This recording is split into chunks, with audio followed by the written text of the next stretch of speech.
I always thought owning a stretch of private coastline would bring peace. Maybe even a little bit of bragging rights. What I didn't expect was that it would turn me into the accidental enemy of the most infamous woman in our HOA, Karen Whitfield, a self-appointed guardian of rules that only seemed to exist inside her own head. It started on a Friday morning, the day my college friends were flying in for a long weekend reunion. My house sat at the end of a quiet cul-de-sac, and beyond my backyard lay half a mile of privately titled coastline. Yes, officially deeded to me, not the HOA. I had plans for bonfires, paddleboards, and late-night ocean stories. But apparently Karen had plans too. I was in the kitchen marinating seafood when my phone pinged with a notification from my security system.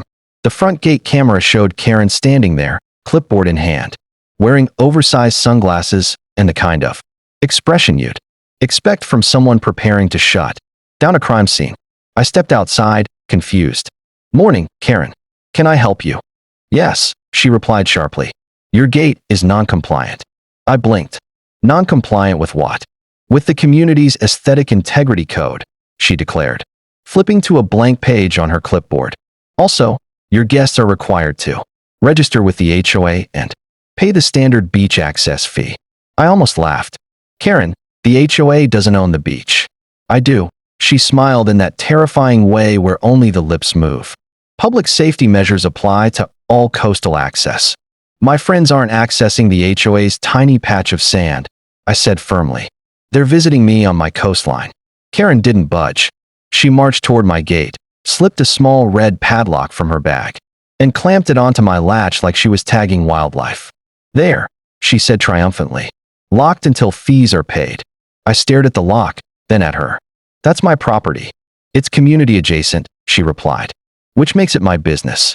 Before I could argue further, she snapped a photo of the locked gate and strutted down the driveway like a peacock on caffeine.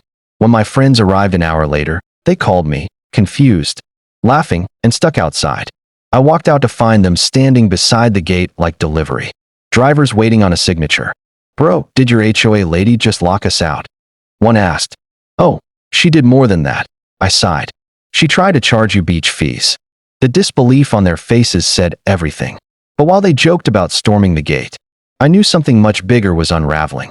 Karen hadn't just overstepped, she had declared war. And I wasn't the type to lose a war on my own land. The next morning, I woke up hoping Karen had come to her senses overnight. Maybe she realized she couldn't just lock someone's private gate or charge entry fees to land she didn't own. But when I checked my phone, reality hit me like a rogue wave. 6 missed calls from the HOA office. 1 email titled, "Urgent, unauthorized coastal activity." I opened it. And of course, Karen had filed a formal incident report. According to her, my friends had attempted to illegally access community-managed beachfront territory and had verbally threatened her when she attempted to enforce safety guidelines. She even claimed the red padlock was a temporary safety obstruction device. I nearly choked on my coffee.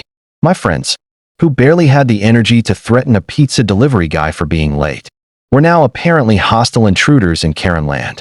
I forwarded the email to them, and the group chat immediately descended into chaos. "Bro, what? Did she hallucinate a whole crime? Tell her to pay US for emotional damage." But the real problem wasn't the lies. It was the HOA's reaction. They wanted a meeting. They wanted explanations. And of course, they wanted compliance.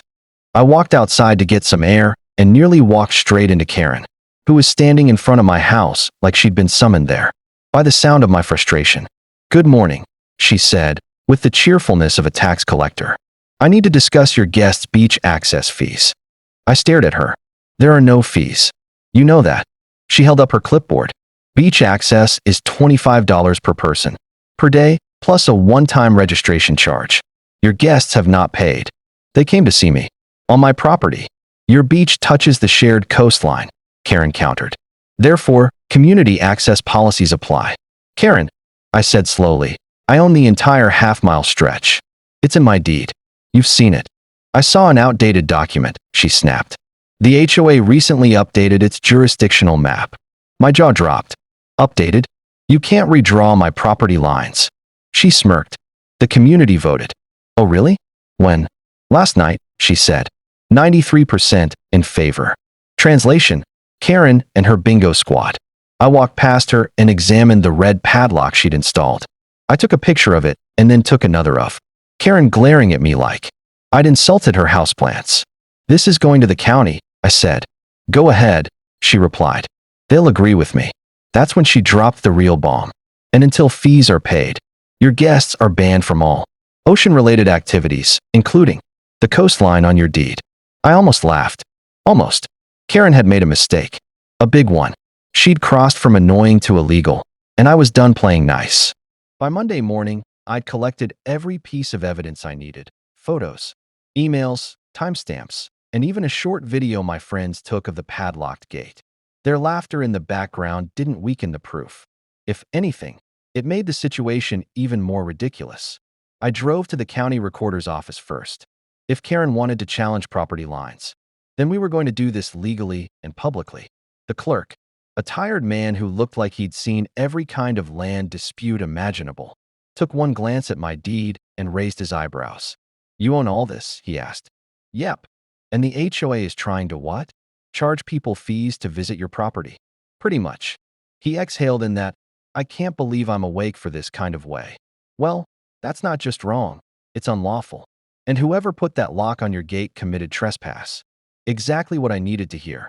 He stamped a certified copy for me, and I drove straight to the scheduled HOA meeting. Karen had been calling it the Coastal Compliance Hearing, which sounded more like a military tribunal than a neighborhood gathering. When I walked in, the room fell silent. Homeowners sat in plastic chairs, whispering. Karen stood at the front, wearing a blazer one size too small and a smile 2 sizes too forced. "Thank you for joining us," she said sweetly. "We need to discuss your repeated violations of community beach policies." I held up the certified deed. "Actually, we don't." Karen's smile twitched. "This meeting isn't about property titles. It's exactly about property titles," I interrupted. "Because you're claiming jurisdiction over land you don't own." I handed copies to the board members. They skimmed through the documents, their expressions shifting from confusion to surprise, to a rare, beautiful realization. Karen had lied to them too. One board member cleared his throat. "Karen, you told us this beach was part of the HOA's shared territory." Karen stiffened. "It is. It must be. I updated the jurisdictional map myself." "You updated it?" another board member asked. "On whose authority?" "The community," Karen said weakly. "People voted." A woman in the back raised her hand. "We didn't vote on anything." The room erupted. Everyone started questioning her at once. Some were annoyed. Some were furious. Some just looked embarrassed they'd ever believed her. Karen tried to shush them with her clipboard, but the power she thought she had was melting faster than ice cream on the beach she didn't own. Finally, the president of the HOA spoke. "Karen, did you lock this man's gate?" She hesitated, and that hesitation was all they needed. "Yes," I said, "and she tried to charge my guests illegal beach fees." The board turned to her like a jury ready with a verdict. Karen's reign was breaking, and she knew it. The HOA board spent the next 10 minutes grilling Karen like she was the main course at a beachfront barbecue. Papers shuffled, whispers flew, and her once firm posture turned into something closer to a deflated lawn inflatable. But Karen wasn't done fighting. "Everything I did was for community safety," she insisted, gripping her clipboard like it was a life raft. "This homeowner has been exploiting a shared natural resource for personal gain." I leaned forward. "Karen, it's literally in my deed. The coastline is not shared. It's legally mine. That deed is outdated." She snapped. I slowly placed the certified copy from the county on the table. "Updated this morning." A collective "oh" rippled through the room. The HOA president looked exhausted. "Karen, locking someone's gate is not a safety measure. Charging guests illegal fees is not within your authority. And redrawing territorial maps on your own is, well, insane." Gasps. A few nods. One guy whispered, "About time." Karen's eye twitched. "So what? I'm the only one willing to enforce rules around here. Without me, this neighborhood will collapse." A woman near the front muttered, "It survived fine before you." The president straightened up. Decision made. "Karen, I'm suspending your role as committee chair pending a full review."